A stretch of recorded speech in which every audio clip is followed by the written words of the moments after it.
Hello gamers, it's Rubik here for episode 20 of Gamers Galaxie podcast with, as usual, the usual co-host, WT. How are you, mate?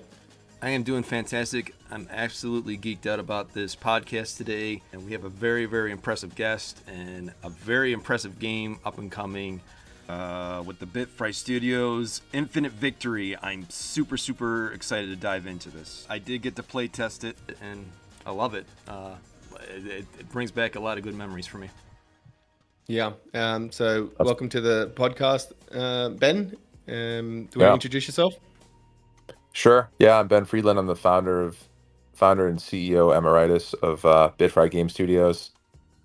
And thanks for having me on your show. Talk about the game. Glad to hear you like playing the pre-beta. Oh yeah. Yeah, I played it as well. I'm more in this kind of game. I'm a PvP person. I want to play against real people. So, but to get the feel of the movement and, the graphics, you can see that it's going to be a massive hit of a game. It just needs that, we're early days still. We just need that, game loop into the gamification side of it added to it, as well as the ability to verse people.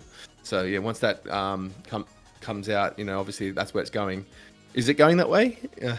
Yeah, I mean, you raised a great point. I mean, I think arcade action sports games or any sports games generally always ultimately need to be played human versus human, right? And I don't know how much you know about the history of the game or the studio, but we had initially launched this game and our hockey game on Apple Arcade 3 and 3.5 years ago, respectively.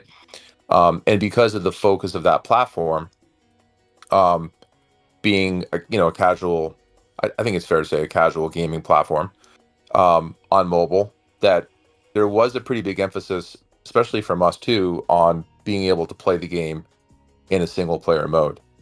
Even though the genre, right, and the full vision of what we created really wants to be played multiplayer, we did release the game with multiplayer on both cases. So we've had and have implemented a full server-based multiplayer mode for the hockey and the basketball game, and we're in the process of re-implementing and upgrading that for the future of this franchise, which is now Infinite Victory. So I wholly agree with you on that.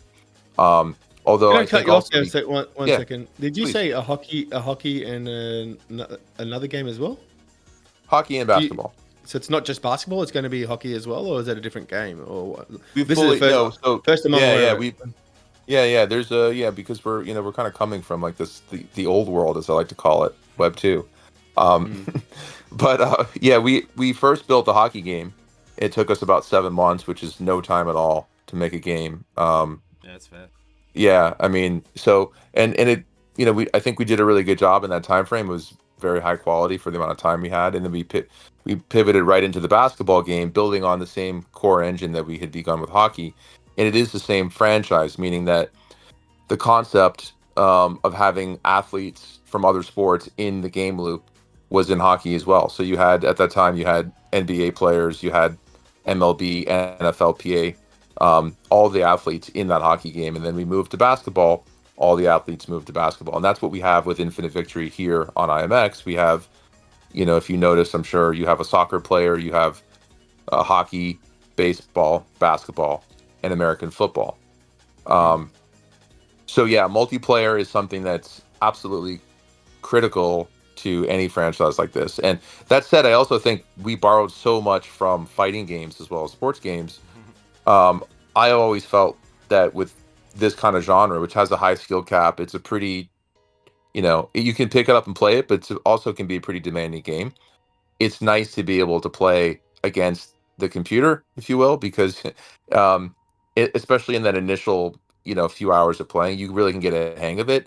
And I think it's a little less demoralizing than jumping right on and playing multiplayer and not knowing what you're doing. So I think it's important to have both modes, but I'm 100% with you that the true feature of any game like this really is going to rest in the kinds of ways you can play it socially and with people either in the same room with you or across the world.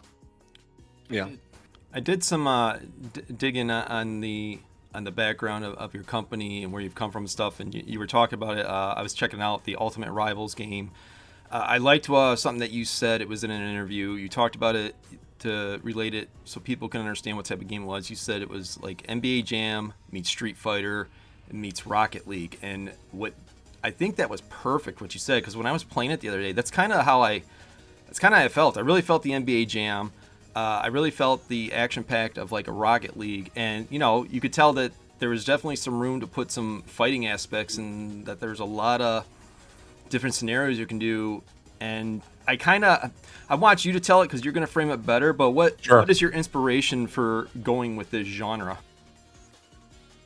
Yeah, well, I mean, in general, it's just the genre. I mean, originally I started the studio with the goal of making an arcade baseball video game, and I was inspired originally by what I still maintain is the all-time greatest arcade baseball game, which was Baseball Simulator 1000 on the Nintendo Entertainment System. I don't think anything's yet come close to that in terms of like just the feel and the control of that game.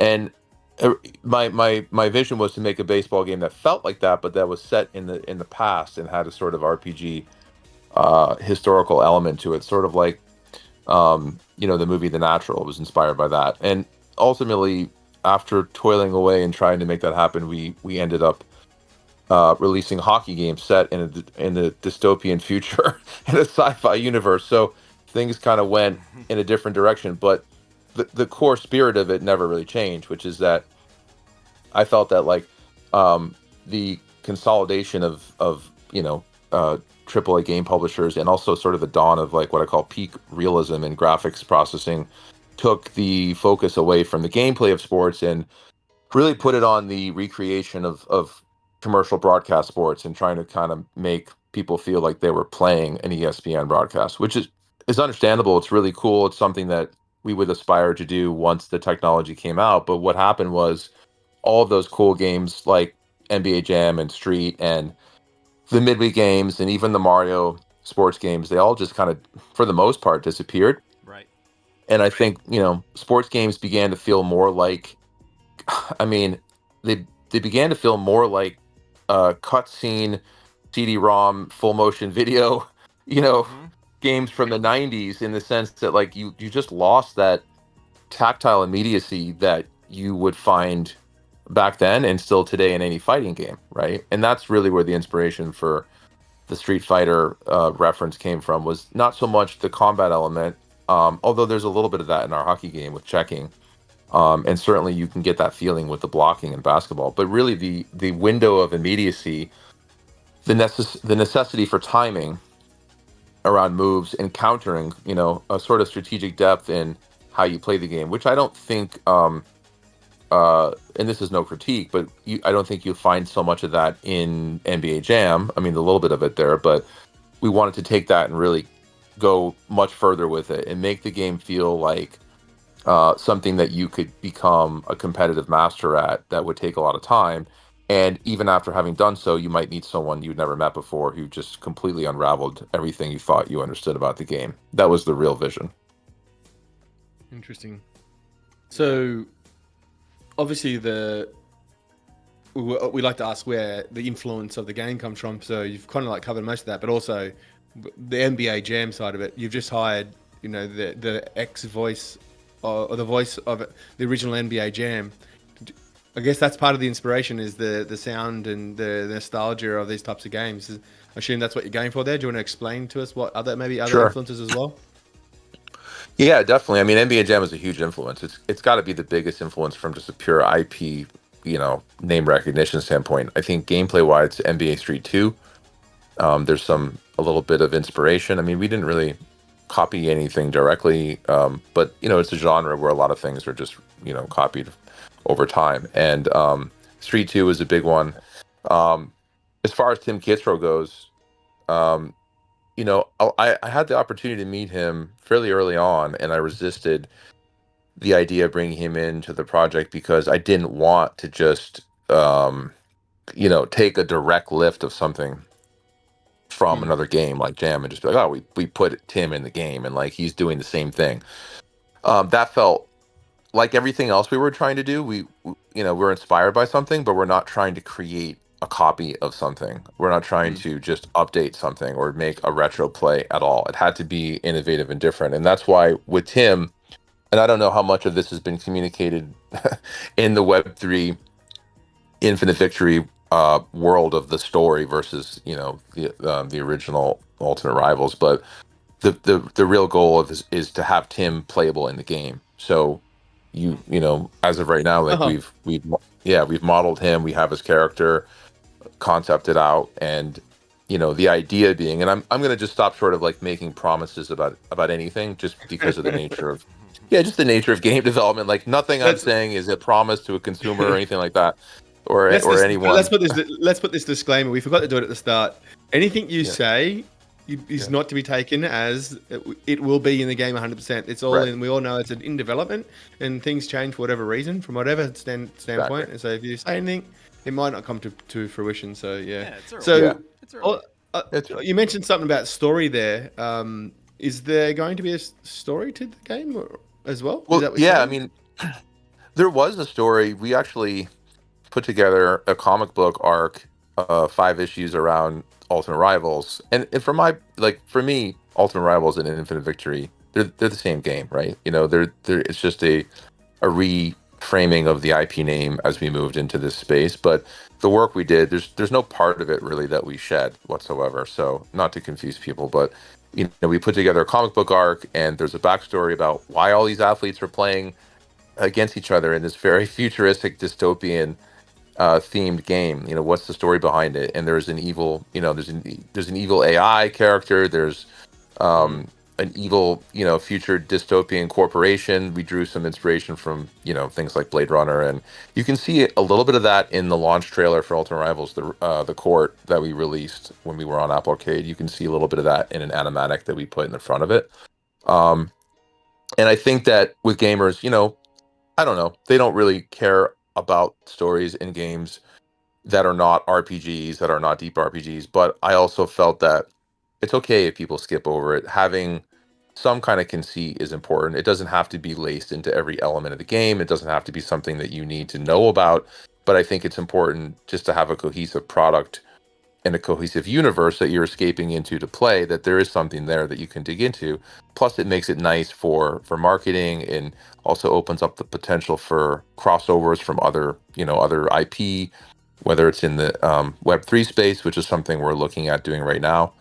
Although I'm not going to name any names, but having a backstory and having characters and archetypes, and especially now that we've taken the professional IP out of the game and we don't have any licensed athletes at the moment in the game, um, it became even more important to me that we had done that kind of legwork and built some kind of universe with stories behind it. That way, it wasn't this just very generic, like, I don't want it to feel like a game that ended up in the bottom of like a Walmart, bin for 9.99. Like there's a lot of art in the game, as much as there is a lot of technology. And if people ultimately skip over it, that's okay. But it's important that it's there. That's very cool. I like. I was doing some further digging. Your CMO, he's listed as a master storyteller, and I'm sure he's probably involved with what you were just saying there. I've never even heard of a master storyteller, but that sounds pretty amazing. I assume that he's handling most of that you were just talking about. Well, we've had a fair number of people working on the story. If you're referring to Jack Yes. Dalrymple, who's our Mm-hmm. CMO, yeah, I mean he's had a big part in, and that's a great frame him. But I mean he's been masterful at creating um, pretty much every video that's ever showcased the game, every trailer, every single thing we've ever done. Um, that's had a big impact, thanks to him. And then we also had, in our previous development cycles when we were building these things, we had a pretty big team, and we had a designer who had worked on the Bethesda Oblivion game, and the Skyrim game, actually, I think was probably the game he worked on. Wow. So we had people who had experience with, and that was relevant in terms of like developing the comic and developing the backstory. And not much of that has come out. I think I've teased some of it at one point on Twitter in a past life, but we're going to bring that back to the surface and make it a feature of what we're doing. That's you've got a pretty star-studded lineup in your team. We've heard you confidently say that you're a top project in terms of capability. Like, what is the team like? Are you able to give us numbers and describe it a little bit to us? Yeah, I mean, it's changed over time. I mean, game development's it's a tricky thing, right? Because it's a pretty expensive endeavor. It's like making a movie, but the production never really ends. It's like I've always thought, games are harder today, especially since, in the old days you can wrap a game, you ship gold code, put it on a CD or put it in a cartridge, and that was it. There was nothing else really. But today it's a lot different, right? Because you have people's live ops expectations and so forth. But at the height of development, I think we reached a team in aggregate, if you counted, core team in house and then any external studio support teams, and there was a fair number of those with a variety of sizes, probably reached over 100 heads, especially if you counted ops and everything, legal, the whole thing. But we've built 2 games now, and I think we're in an interesting position, especially in the Web3 space, because the core of the product that, the hardest part of making a 60 frame per second action arcade video game, I think we've done the greatest majority of. And at this point, it's more about like, what's the meta? And you referenced earlier, like, it's important to have multiplayer and then the meta on top of that. That's a becomes more of a scientific endeavor, I think, and less of an artful one, or less of a tech art, if you will. And I think so. We need a smaller team for that going forward than we did making the gigantic thing that we've already produced. So we'll probably be on average about a tenth of that size. But at the same time, you're able to make pretty big shifts around it, because you've built up an engine, you've built up tool sets, and you've built up however, when you get to artwork and any kind of like live ops and introducing, skins and characters and things like that, that's when I think it could become labor intensive again. But we're not in that phase at this moment right now. So you mentioned you touched on the kind of like the meta on top of the game. So obviously the core loop of the game is get the basketball and put it into the hoop, and try and do that. Try and do that with the more. most, try and do that. Yeah, with the most swagger possible, right? Yeah, try and do that more times than the opposition. So that's the core game loop. But we also touched on, that there's going to obviously need to be something on top of that to keep people, in the long term coming back. And so you're in that phase now of designing that kind of side of things, along with the Web3 integration.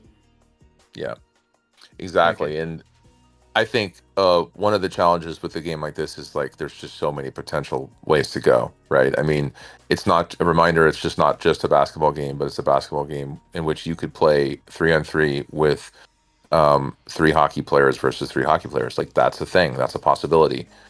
And so a lot of work went into building an attribute system for all these different athletes so that there was theory crafting that you could do around how to play and how to win with the permutation of athletes and even positions within those sports, right? Like, a quarterback is going to be able to do things that a wide receiver can't do, and vice versa within our basketball game. That's really, the premise. So there's a depth and a breadth of ways to explore the game. And the meta has to capture people's interest in those axes, right? And at the same time, provide a ramp into the future that I think has a lot to do with their investment in time, not money, but their investment in time in the game, so that, the more you're playing and getting better at a game like this, the more you have to show for it. And what exactly that means is something that there's about 10 different answers for. And that's one of the things that we're currently working on determining and arriving on a final, approach to. I was laughing at the core game loop. We made it sound so vanilla, just put the ball in the hoop, but it's so much sexier than that. When I was playing it, I'm flying all over the place. There's fire going on. There's fireworks. All this crazy stuff to like really engage you in it. And I think it's gonna pull more people in than just putting the ball in the hoop. It just cracked me up. Sorry, Yeah, I didn't mean to underplay. No, Yeah, it's great definitely. that you did. But I was breaking it always down good to to do that. ultimately that's the loop. When you break it down to a loop, Yes. that's the loop to get the ball in the net. And Right. my core, obviously way to do that in the game. You've explained the nuances to that and the strategy behind it as well. But I was also thinking like these kind of games like leaderboards, rising up the top of the leaderboard, tournaments. There's so many opportunities within this. You've made the cool, core technical loop of the game and the idea behind it. Then, is there a vision for the or is there an end vision for the final core loop, or are we not there yet? Are we still in the design of that?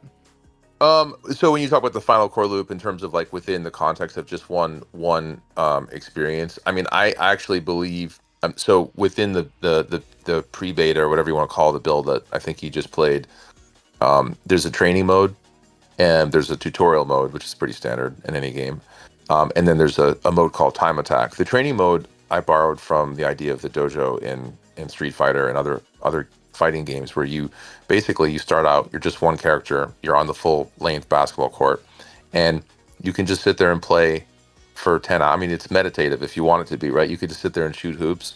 You can configure any number of permutations of the team, so it's 3 against nobody.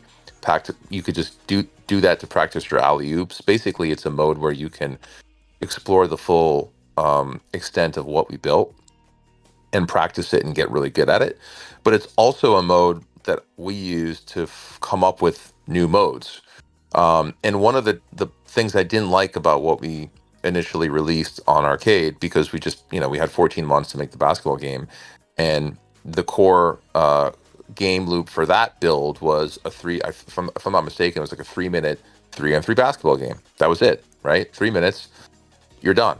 And it was very frustrating because, as you noted, this game is very hypersonic. Like, it's very loud and busy and engaging. Mm-hmm. And just when you get going, the game was over. The match was over. And I hated it. It was so anticlimactic. And we came up with this mode called Time Attack, which was essentially inspired by old arcade cabinet game like Space Invaders. Like, how long can you play basketball before you quote unquote die? And can you keep extending the game and get a high score? And to me, especially for a single player mode, like, why would you ever play 3-on-3 against a computer? It's ultimately boring very quickly. At least with this mode, if you're on a subway and you don't have reception, you're not playing multiplayer, whatever, right? You want something that you can just kind of engage in on your own. That's what this mode was about. But I'm answering your question in this way because the reality is, like, there's a lot of different ways we can use the engine to make different game modes. And so if what you're referring to as the core game loop is the time attack mode, I would say that's just one of many potential ways to do it. And then of course, for multiplayer, you're going to have a standard versus, maybe it's a 3-minute match, and you won't mind that it ends that quickly because there's more stakes involved and you're not just beating a CPU. Yeah, I like. I totally get what you're saying. You're almost playing against yourself, trying to beat your own personal record in that mode. Because I noticed that with the points at the end, and I was like, oh, okay, I can see this. Like, being on those leaderboards, having the bragging rights of like, okay, I hit this high score, I'm in the top 10 now, and that's a way more engaging than, like you said, playing against a computer and you figure out the idiosyncrasies of the computer and how to beat it. So yeah, that's. An ongoing loop basically is what you're doing. That's brilliant. And it gets harder and harder. And there's a guy out there, B Tactics TV, who was an original OG fan on Ultimate Rivals with Apple Arcade, and he was streaming in the very early days, even with our hockey game. And he and one other person that I know of have hit over 1 million points in time attack mode. What? In Infinite Victory. So yeah, I mean, I've seen people who jump on the game, and this is actually a humbling thing because you're building this game. You're like, this is my idea. All these ideas are, coming from me, or at least me and my close team. And you quickly see people who just go in and just like dissect it and like become better than you at the game within 15 minutes. Like they're just that good of a gamer, I you hate know? those people. I hate those people so much, man. I But, just it but really drives me insane that it, they have that capability. it's nutty. It's nutty and it's frustrating as a gamer. But I felt like if that hadn't happened, then we definitely had some kind of piece of garbage on our hands with what we built, right? So the fact that people were able to do that and like keep pushing the game, um, that's awesome. That's a good sign from where I sit. When I was playing the game, we're talking about playing the game. I noticed that it felt like, and maybe I'm wrong, it felt like some of my players were better at dunking and some of my players were better at shooting. Is that part of the mechanics? Yes, for sure. I mean, soccer players are really good at stealing in our basketball game. Okay. They're So not so good at there's dunking. gonna, Yeah. there's going to be like stats behind each player you've got, sort of thing. Yeah. And Yeah, there's okay, sweet attributes, and yeah, we attributes. had them in, yeah, they're not surfaced in these builds, but and how you represent them. I mean, you can compress them, or, pull them out and make them really detailed. It depends on the attention span of your sort of core demographic, and we had them surfaced in the Ultimate Rivals build, but at the moment they're just sort of buried in there, so you're not seeing it, but Yeah, they're okay. functional. Also, 1v1 is confirmed. Is there potential for 2v2 or 3v3, like actual real people playing on the same team? And just Or to be clear to the listener, right? You're referring to the humans controlling anything yeah, within each team, right? Yeah, because it's yeah, 3v3 as a team mode in the game of basketball. But right, like, could you have? Yeah, so people have talked and asked about, hey, could we have 3v3? And my answer is like, I'm not opposed to it, but I think you need a huge amount of player liquidity in the multiplayer Right. arena of your game. Otherwise, you should have matchmaking that's just going to sit, and you're waiting for six people that fit the right elo score or whatever you're using to kind of match people.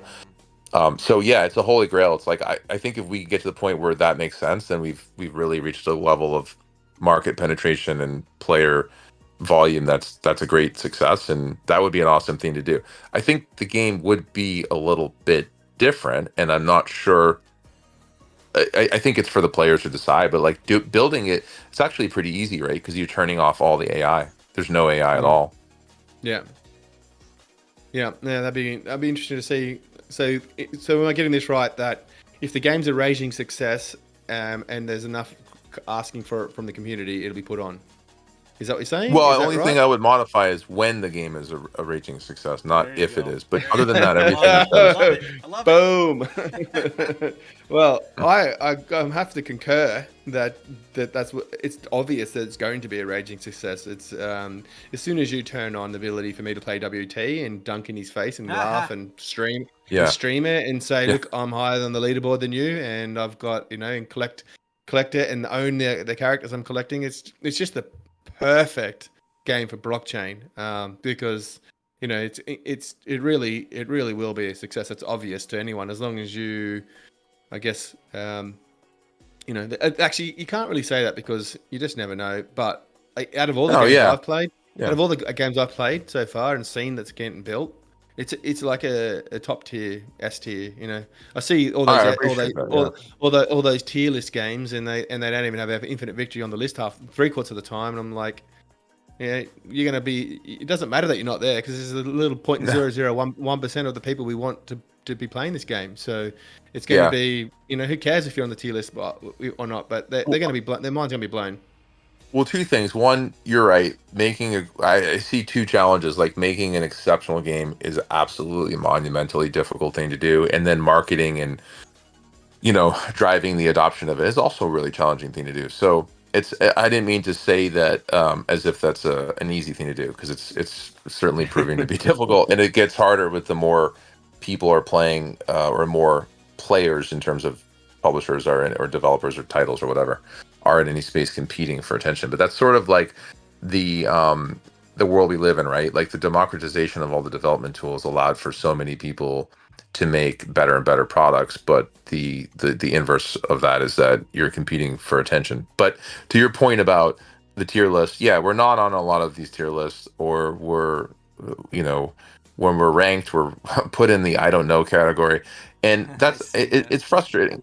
Yeah, but at the same time, you're right. Like anyone who sees it and plays it immediately says like, well, why isn't this in the list? And I do think because we're coming from the old world of Web 2, I personally think that the an arcade action basketball game, a really, really exceptional one, isn't significantly or at all different, whether it's in Web 3 or Web 2, in terms of the core loop. The meta loop around it, I think, is where, that's where the new ground is to be broken. But I don't think it's in like, the dribbling and the timing of the shots I don't think are going to be different in one or the other. And I see Web3 more, a little bit differently than I think some people do. I see it more like talking about a console. It's to me, it's like, and I know this won't make sense to a lot of people, but to me, it's like it's another console. It's like, are you on the Switch? Are you on the PlayStation?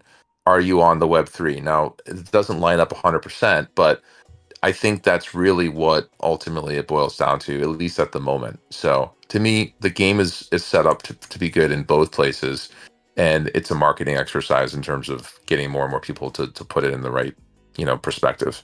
I think this game, it's I've been noticing a couple games in the space lately that are sleepers, and I think your game is definitely one of them. It's got to be in the top 3, in my opinion, sexiest games out there for feel and playability. And you guys have already proven 2 prior games on the Apple platform, which is nothing to sneeze at. And the thing that I've learned about your company so far is your vast networking reach amongst several sectors of experience throughout your company. And you could have the best game in the world, but if you can't get it in front of people and in the right hands, it's dead in the water. So for it being very early, it's very polished, and I'm not just saying that. And that's what gets me excited is the networking aspect of what you guys could do with this once you get it done. Yeah, I also want to add something here. Like, where crypto Twitter, there's a little bit of a nuance to that as well. So, what chain you build on is having an impact with amongst a couple of thousand people here and there. There's a lot of people that in no other game system before, and what the traditional gamers hate the most, I think, is the financialization of the game, rather than. And what I mean by that is like where the influences are from crypto bros, and this game, this coin's going to moon, and like traditional gamers absolutely do not want their games poisoned with that. So you're seeing like a lot of the chains that sell that Ponzi scheme style game building up a bit of a community because there's these group of people, thousands of people like in the Ronin network that think they're going to get rich playing games, like because the Axie Infinity Ponzi scheme is going to return again. So where Immutable is more about gaming and ownership, and the tokens are there, but you're not going to get rich playing any of the games that have come out. And so you're missing in that crypto Twitter space where they're building up the audiences around that earnings sort of thing and that ability to get rich. And it's clear, like the Ronin crew, they're there for the money. They don't care about games. They don't play games on any other chain. It's because they own Ronin token, they own AXS, they own SLP. They owned SLP, they were building it up, and then the game crashed. It was at 30 cents, and now it's at 0.00003 cents. Like not even a third of a cent. So they're hoping their bags come back, and so they're sitting there vocally. So when there's a tier list, all their games, look at it, every single Ronin person, Axie Infinity is in the top. You know what I used to call the game? I played it. I played it for a year. Axie Infuriating. It's the most annoying game ever made, mate. I hated it with a passion, and I literally played it because I'd invested $1,000 in a team, and I need to make that money back. So that's you're competing at the moment on crypto Twitter with people with that mindset. And I don't think Immutable's going for that mindset. And if you want to be a hit game, you don't want those type of people. You want actual gamers that play games for game and want to own their assets and are going to enjoy the game. And that's why our podcast has no questions about tokens in it ever, unless the person we're meeting asks about to us to mention it. We don't ever really mention tokens. So other than the NFTs, which are tokens still, but I mean, that's for the ownership side. That's why we're here. We want to say we're able to collect, we're able to own, we're able to sell. But there's nothing about getting rich. So sorry if I got a bit of a rant there, but I want to raise that because I wanted to ask a question about you on Twitter. You've come out of nowhere and you're preaching to these people. I've noticed a lot on Twitter. What's the reason behind that?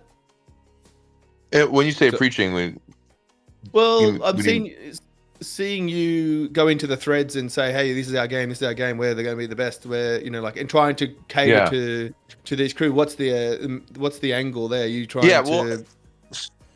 So that's a good question. I mean, I'm new to the space, right? And I see it more like probing, probing an underwater ocean. It's like what's here? Like who's here? And like learning about these sort of factions of thinking that you just kind of very eloquently sort of laid out, that there are different psychological motives for the people that are engaging in Web3 games, right? And what is a Web3 game and what makes it a good Web3 game seems to have a lot of different opinions. Whereas if you were to go over in, old world of console gaming or PC gaming, people might argue about which of those platforms is better, but they probably aren't going to argue about like what is a game. Although they might argue about that with people who think games on their phones are games, and I don't disagree that they are. But people, people will argue about different things in different ways when it comes to games in the Web3 space. And I think you're right. There's a lot of people who seem to be motivated by the speculative nature that crypto brings to anything that it's doing, and like, look, we're a game at the end of the day, and that's I think that the opportunity that the blockchain provides to a game is, you're correct, it's really about enabling a gamer to retain potentially more of the ownership of the assets in the game that they're purchasing, so that they're protected from how the first party publishing system ecosystem works, whether it's an app store or the game store on one of the major three console makers, or whether it's one of the two big PC gaming app stores, or the third one, which is the app store on Windows, whatever it may be. Like, I think there's a real potential there. You talked about ownership. There's also a potential for communities to build tools and experiences on the back of what is on the blockchain. All that data is there, right? And that's something I don't really hear people talk too much about, because essentially you have a public database that's verifiable. So, when you think about the mod communities that spring up around all sorts of games in the past, oftentimes like without the developer ever intending for it to happen, they didn't have access to the game databases in 99.9% of the cases, right? But here you have potentially access to some, and depending on how much of it's being recorded and persisted on the blockchain, then quite a bit of interesting things could be done with building community websites around, or apps around it, or dApps, or however you want to put it. So I agree with you. I mean, we're here for the games. That's what I'm here for. That's what I care about. And I think that it's in terms of why am I out there on Twitter? Really just trying to see like what is this mass of energy that's sort of kicking around, and like what makes it tick. And sometimes my way of doing that is just to point out what we've built and see what kind of reaction we get. And at the same time, like I said, I think before we began the podcast, like this is not I'm not here to like boil the ocean with my tweets or anything like that. I don't expect there to be I didn't mean that. I did not mean that. I meant that you were nowhere. Your account's pretty new. You did mention that you had another account and you wanted to do this one just for your game, but it's just different to the Infinite Victory web. Like you can tell the difference between your style and the Infinite Victory official account. It's like they're just catering to the gamers and showing their game off, and you're going into the threads of the influencers that are being paid by other chains and trying to get them to say, hey, look at us, when they're getting paid $10,000 a month to shill AVAX. You're like, you're never ever going to win. You're never going to get that guy to you know what? Say, hey, you're the best. I forget if I used this example with you or someone else I was talking to, but if we take sports for a second, you think about baseball, right? It's like a bad call at first base, right? Like that the manager is really pissed off about, right? And he gets out of the dugout, he runs out there, and he starts arguing with the umpire, and everybody knows, like, until instant replay, which you had to, like, you have a certain number of them, and you go back to the headquarters in New York, and they look at the video. Until that came along, you're not, and even with that, you're not changing the opinion or the call by arguing with them. But you are calling attention to your own team that you actually care about, the game that they're playing, and you're calling attention to the fans, and you're standing up for your team, and you're making a little bit of a symbolic show. And there's a little bit of that. I think, while I'm not necessarily getting always a mea culpa, I think that people are starting to recognize that, there's a real team and a real game and a real product here. Maybe they can't talk about it because their business model doesn't permit it, but I think, slowly but surely we'll start to get a little more respect, and that's my only aim. And you're right, the official account is it's friendlier, and I'm more the tip on my shoulder. Yeah. Yeah. I don't think there's anything wrong with him doing that, to be honest with you. I think it needs to be shaken up a little bit. We get into this very tribalistic setting mindset in this space, and that's one of the lures that brought me to IMX. They made the partnership with Polygon. They were separate for a while, and IMX realized, hey, they got some good tech. Let's work together. And that's kind of the big draw amongst a whole lot of other things with IMX, where these other chains, they just want to stay in their own silos, and we're doing it this way, and we're going to invest, and we're going to take over. That's not how it works in business throughout the world. And I think IMX realizes that, and they realize that if they want to be the biggest, they're going to have to adapt and evolve. And sometimes that comes with collabs and partnerships. And I know you know all about that, because you're one of those guys that everybody knows. If I need something done and I need to find somebody, I go call this guy. You remind me of that guy from your bio that I've read up on you, and you understand the power of collabs and networking. And that's kind of how I have my bias with IMX is they're willing to evolve and integrate all these different things and all these different businesses. Have you had that kind of experience with them so far with IMX?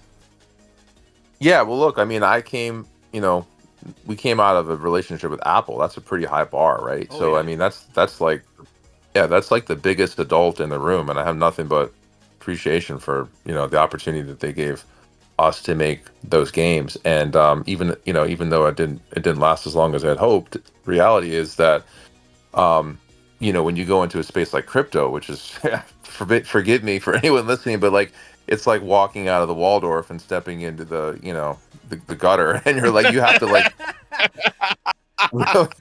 it's like you're not wrong. It's like, okay, we're gonna go to that part of town, but we do want to make sure, like, I'm gonna make a clip out of this. with No, Yeah. We're staying at the Ibis now, no longer the Four Seasons. you can tag the Waldorf's account. I think like it's important that you have like you're dealing with adults, and like, look, we also had relationships with virtually every professional sports league, so there's just sort of an inherent bias, like who's the adult in the space here, and who's thinking about this in like terms of a business and a platform. And reality is, like, I don't know if these things are perfectly mapping, but building something like what IMX is building, or anyone who's building an ecosystem of games on blockchain, it's analogous in a way to Sega having a hardware platform, and Microsoft deciding they want to build a gaming console. Like, you're in that kind of space, even if it's not directly the same thing. And you do need to be able to shift and be dynamic and grow with the evolution of what's going on. Otherwise, you're not going to succeed. So as far as I can see, they're the best at that out there. I love if it. not the only one. I love it. It needs to be the new tagline. IMX, we're the adult in the room.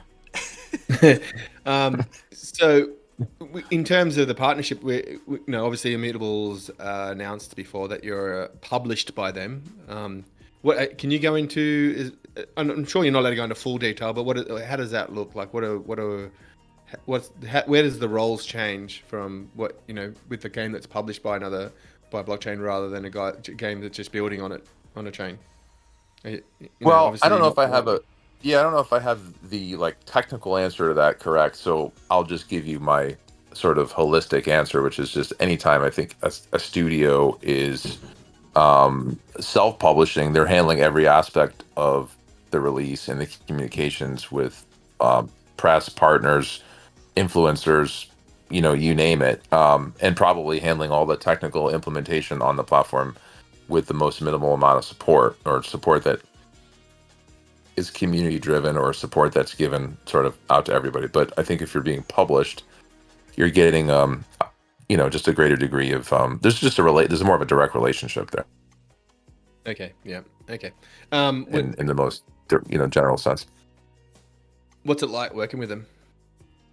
Immutable. It's been great. Yeah, it's been great. It's been I think like I feel like there's a direct sense I get that this is a company that's like a publisher that you might experience in the Web 2 space, and that's a space that's changed a lot too. I mean, publishing has consolidated what used to be hundreds of publishers back in the 90s, and really in terms of like AAA console games, you have four, at least in the West, with Ubisoft, EA, Take-Two, and well, now Activision is under Microsoft, so I'm not even sure how you count that. But if there's going to be that kind of evolution in Web3, I think IMX is in pole position to be that kind of company in the future. And I'm not saying that I'm not a stock analyst or anything. I'm just saying like my general impression, from having worked with them and seen how they operate and what they're doing. So it's definitely an honor to be partnered with them.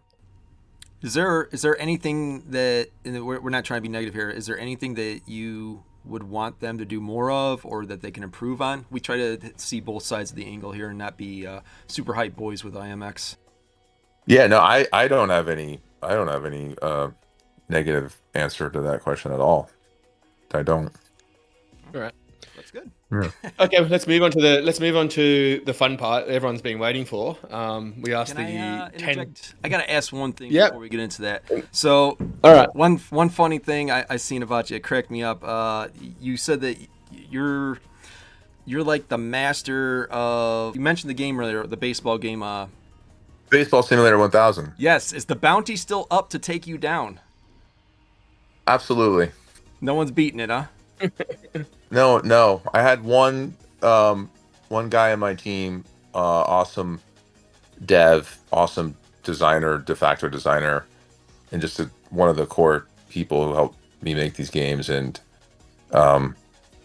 his nickname was the Golden Boy, and he tried to beat me at it, and he got, I think, to the seventh inning, and he was kind of closing in on me. But honestly, it's the kind of game where that can happen, and it's happened to me many times in my youth. And you can begin to get a little nervous if you start to run out of the ultimate points in that game. But it's I just know that game so well that there's virtually no chance I could lose that game.